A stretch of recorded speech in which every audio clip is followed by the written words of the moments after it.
వెనుదిరిగెదనా నేను నీ ప్రేమను మరచి, వెనుదిరిగెదనా నేను నా సిలువను విడచి. కాలం మారినా కష్టాలే పెరిగినా కన్నోళ్ళే మరచినా కన్నీళ్ళే మిగిలిన పలు బాధలే రేగినా. హలో పిల్లలు, యాత్రికుని ప్రయాణం మొదటి భాగం చూశారు కదూ. మన హీరో క్రిస్టియన్ తన వీపు మీద ఉన్న పెద్ద పాపపు మూటను వదిలించుకోవడానికి ప్రయాణం మొదలుపెట్టాడు. మరి ఈరోజు రెండవ ఎపిసోడ్లో క్రిస్టియన్ దారిలో ఎవరు ఎదురయ్యారు, అతను చిక్కుల్లో పడ్డాడా లేక సురక్షితంగా వెళ్ళాడా అనేది మనం ఈరోజు చూద్దాం. పిల్లలు అందరూ రెడీగా ఉన్నారా? పిల్లలు కళ్ళు మూసుకోండి, చిన్న ప్రార్థన చేసుకొని కథ మొదలు పెట్టుకుందాం. ప్రియమైన యేసయ్య, ఈ కథ ద్వారా మేము మంచి విషయాలు నేర్చుకునేలా సహాయం చేయండి. క్రిస్టియన్ లాగే మేము కూడా ఎప్పుడు నిజం వైపు, నీ వైపు నడిచేలా మాకు తోడుగా ఉండండి. ఈ వీడియో చూస్తున్న పిల్లలందరినీ దీవించండి. యేసు నామంలో ప్రార్థిస్తున్నాను తండ్రి, ఆమేన్. పిల్లలు, మన యాత్రికుని ప్రయాణం హీరో క్రైస్తవుడు మరి ఇంటి వద్ద నుండి బయలుదేరాడు. పిల్లలు అయితే కుటుంబ సభ్యులందరూ తనని ఆపటానికి ప్రయత్నం చేస్తున్నారు.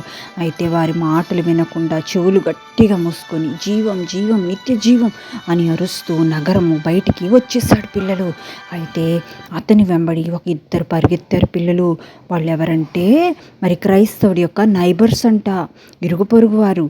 అయితే వారిలో వాళ్ళ పేర్లేంటో తెలుసా పిల్లలు? ఒకని పేరు మొండివాడు, ఒకని పేరు మెత్తన. వీళ్ళిద్దరూ వెంటపడ్డారు. అయితే మొండివాడు చాలా కోపంగా అంటున్నాడంట, క్రైస్తవుడా ఎక్కడికి వెళ్తున్నావు? ఆగు ఆగు, ఓ క్రైస్తవుడా ఎక్కడికి వెళ్తున్నావు? నీకు పిచ్చి పట్టిందా? నీ ఇల్లు, నీ ఆస్తి అంతా వదిలేసి ఎందుకు వెళ్తున్నావు అని గట్టిగా అరుస్తున్నాడంట. పిల్లలు అప్పుడు క్రైస్తవుడు ఆగి మొండివాడితో సమాధానం చెప్తున్నాడంటే. పిల్లలు, ఓ మొండివాడా, దయచేసి నన్ను ఆపడానికి నువ్వు ప్రయత్నాలు చెయ్యొద్దు. నేను ఆగను. ఈ నాశనపురాన్ని వదిలేస్తున్నాను. ఈ నాశనపురం త్వరలో నాశనం అయిపోతుంది.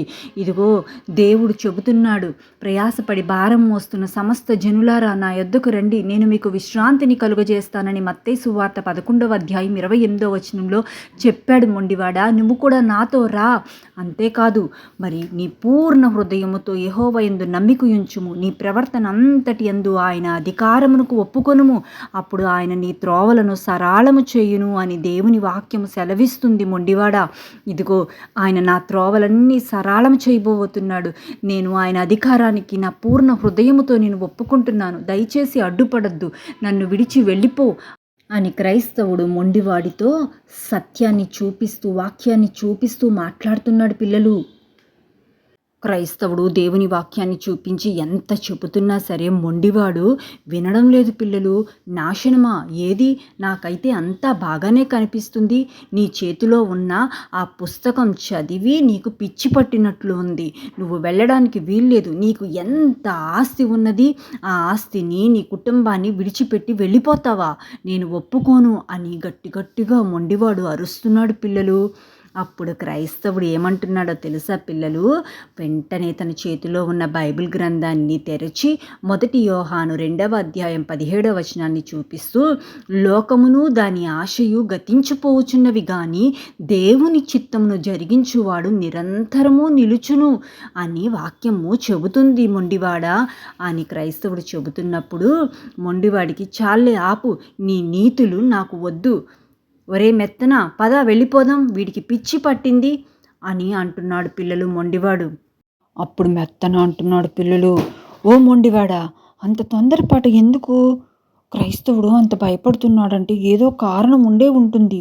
తాను చెప్పేది కూడా విందాం కదా. ఒకవేళ తాను చెప్పేది నిజమైతే మన పరిస్థితి ఏంటి? తన మాటల్లో ఏదో సత్యం ఉన్నట్లు నాకు అనిపిస్తుంది. ఒక్క నిమిషం ఆగు. అప్పుడు మొండివాడు చాలా కోపంగా ఇలా అంటున్నాడు. పిల్లలు, ఒరే క్రైస్తవుడా, నువ్వు ఎంత పని చేసావురా? మమ్మల్ని మార్చాలనుకున్నావు, నేనైతే మారలేదు. నీ పిచ్చి పుస్తకంలోని మాటలు చెబుతూ మెత్తను మార్చేసావా? అయ్యో అయ్యో, ఎంత పని చేసావురా క్రైస్తవుడా. మెత్తన, నేను వెళ్ళిపోతున్నాను. ఇంకొక క్షణం కూడా మీ దగ్గర నేను ఉండను అని మొండివాడు వెళ్ళిపోయాడు. పిల్లలు ఆ తర్వాత మెత్తన క్రైస్తవుడితో అడుగుతున్నాడు, ఓ క్రైస్తవుడా, నాకు ఇంకా పరలోకంలో బంగారు విషయాలు చెప్పవా? అక్కడ బంగారు భవంతులుంటాయా? ఇంకా ఏమేముంటాయి? బంగారు వీధి ఉంటదన్నావు. ఇంకా నాకు చెప్పవా? నాకు వినాలనిపిస్తుంది. పరలోక పట్టణాన్ని వర్ణించడము సామాన్యమైన విషయం కాదు మెత్తనా. ఆ పట్టణము స్వచ్ఛమైన స్ఫటికము వంటి నిర్మల బంగారముతో కట్టబడి ఉన్నది అని ప్రకటన 21:18 ఉన్నది. అంటే స్వచ్ఛమైన బంగారముతో ఆ పట్టణం అంతా నిర్మించబడిందంట. అది అద్దంలాగా మెరిసిపోతూ ఉంటుందంట మెత్తనా. కూడా పట్టణపు రాజవీధి అచ్చ బంగారమైన స్వచ్ఛమైన గాజును పోలి ఉన్నది అని ప్రకటన గ్రంథం 21:21లో రాయబడి ఉన్నది మెత్తన. అంటే అక్కడ ఉండే రాజవీధి అంతా కూడా బంగారమే, నడిచే మార్గం అంతా బంగారమే, మరి స్వచ్ఛమైన బంగారముతో ఉంటుంది. ఆ పట్టణము బంగారమంట. అప్పుడు మెత్తన అంటున్నాడంట పిల్లలు, అవునా క్రైస్తవుడా, అంత బంగారం అక్కడ ఉంటుందా అని ఎంతగానో ఆశపడిపోయాడంట. ఇంకా నాకు చెప్పవా క్రైస్తవుడా, నాకు ఇంకా చెప్పవా, ఆ పట్టణం ఎలా ఉంటుంది, దాని ప్రాకారాలు ఎలా ఉంటాయి, వాటికి ద్వారాలు ఎలా ఉంటాయో వివరించవా అని మెత్తన అడుగుతున్నాడంట. అప్పుడు క్రైస్తవుడు మొదలుపెట్టాడంట, పిల్లలు, ఆ పట్టణపు గోడలు సూర్యకాంత మణులతో కట్టబడ్డాయి. దానికి 12 ద్వారాలు ఉంటాయి. మరి ఒక్కో ద్వారము ఒక్కొక్క పెద్ద ముత్యముతో చేయబడిందంట మెత్తన. గోడ పునాదులు 12 రకాల అమూల్యమైన రత్నాలతో అలంకరించబడి ఉంటాయంట. నీలమణి, పద్మరాగము, గోమేధిక ఇలా అనేకమైన రంగులతో కాంతితో పరలోకమంతా ఇంద్రధనుస్సులా కనిపిస్తుందంట మెత్తన.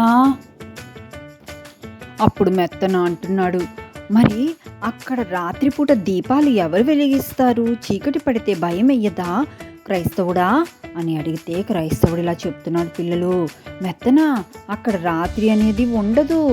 అక్కడ మనకు సూర్యుడు అక్కర్లేదు, చంద్రుడు అక్కర్లేదు. ఎందుకంటే దేవుని మహిమే ఆ పట్టణానికి వెలుగు. గొర్రెపిల్ల అయిన యేసుక్రీస్తే అక్కడ దీపము. మన దేవుని ముఖ ప్రకాశంలో మనం నిత్యం జీవిస్తామని వాక్యంలో ఉన్నది మెత్తనా. అవునా క్రైస్తవుడా, నాకు పరలోకం గురించి వింటుంటే ఎంత సంతోషంగా ఉందో. ఇప్పుడే అక్కడికి వెళ్ళిపోవాలనుంది. అయ్యో క్రైస్తవుడా, మరి నాకు ఒక అనుమానం వచ్చింది. అక్కడ మనకి దాహం వేస్తే అక్కడ నీళ్లు ఎలాగా దొరుకుతాయి అని క్రైస్తవుడిని మెత్తన అడిగాడు పిల్లలు. అప్పుడు క్రైస్తవుడు ఇలా చెప్తున్నాడు, దేవుని సింహాసనం నుండి స్ఫటికము వలె మెరిసే జీవజలముల నది ప్రవహిస్తూ ఉంటుంది మెత్తన. ఆ నదికి ఇరువైపులా జీవవృక్షం ఉంటుంది. అది నెలకు ఒకసారి చొప్పున 12 రకాల ఫలాలను ఇస్తుంది. ఆ పండ్లను తింటూ ఆ నది నీళ్లు తాగుతూ మనము అమరత్వంలో ఉంటాము, జీవిస్తూ ఉంటాము. అక్కడ ఆకలి, దప్పికలు, అలసట అనే మాటే వినిపించదు. అప్పుడు మెత్తన యాంగ్జైటీతో ఇలా అంటున్నాడు, పిల్లలు, అద్భుతం అద్భుతం క్రైస్తవుడా, ఇక నేను ఆగలేను. ఆ ముత్యపు ద్వారాలు దాటి ఆ బంగారు వీధిలో నడవాలని నా ప్రాణం కొట్టుమిట్టాడుతుంది. పద, ఒక్క క్షణం కూడా వృధా చెయ్యొద్దు, పరుగు పందెంలో లాగా దూసుకుపోదాం. అప్పుడు క్రైస్తవుడు మెత్తన ఇద్దరు ఆనందంలో, సంతోషంలో, ఉల్లాసముతో వారు నడుచుకుంటూ వచ్చేస్తున్నారు పిల్లలు. ఆ పరలోకపు బంగారు పట్టణాన్ని వర్ణించుకుంటూ వస్తున్నారు. ఇంతలో అక్కడ ఒక నిరాశ అనే జిగటగల ఊబి ఉంది పిల్లలు. అది వీళ్ళు చూసుకోలేదు. డబ్బున ఆ ఊబిలో పడిపోయారు పిల్లలు ఇద్దరు. అంతే పిల్లలు, మెత్తనికి చాలా కోపం వచ్చేసింది. క్రైస్తవుని ఇష్టం వచ్చినట్లు తిడుతున్నాడు పిల్లలు. ఒరేయ్ మాయగాడా, ఇదా నువ్వు చెప్పిన బంగారు లోకం? మొదట్లోనే ఇలాంటి బురద గుంటలో పడేశావు. నీ మాటలు నమ్మి వచ్చినందుకు నాకు బాగా బుద్ధి వచ్చింది. పరలోకం అన్నావు, కిరీటాలు అన్నావు, బంగారు మేడలు అన్నావు, ఇక్కడ చూస్తే చచ్చేలా ఉన్నాం. ఛీ, నీ మొహం ఇంకెప్పుడు నాకు చూపించకు. నీ యాత్ర నువ్వే చేసుకో, చావు, తెలివి తక్కువ అని గట్టిగా అరుస్తూ ఆ ప్రక్కనే ఉన్న ఒక చెట్టు సహాయంతో మెత్తన ఆ నిరాశ ఊబిలో నుండి ఎట్లాగొట్లాగా బయటపడ్డాడు పిల్లలు. అంతే, మెత్తన ఇంకా క్రైస్తవుని విడిచిపెట్టేసి తన నాశనపురానికి పరుగు పరుగున వెళ్ళిపోయాడు పిల్లలు. మెత్తన పారిపోతుంటే క్రైస్తవుడు మెత్తన వైపు చూస్తూ ఉండిపోయాడు. వెంటనే తనకి ఒక వాక్యం గుర్తుకొచ్చింది పిల్లలు. ఆ వాక్యం ఏంటంటే మత్తయి సువార్త 13వ అధ్యాయము 20వ వచనం 21వ వచనంలో ఈ రీతిగా ఉంది కదా అనుకున్నాడు. రాతి నేలను విత్తబడిన వాడు వాక్యము విని వెంటనే సంతోషముతో దానిని అంగీకరించువాడు. అయితే అతనిలో వేరు లేనందున అతడు కొంతకాలము నిలుచును గాని వాక్యము నిమిత్తము శ్రమయైనను హింసయైనను కలుగగానే అభ్యంతరపడును కదా అని అనుకున్నాడు పిల్లలు.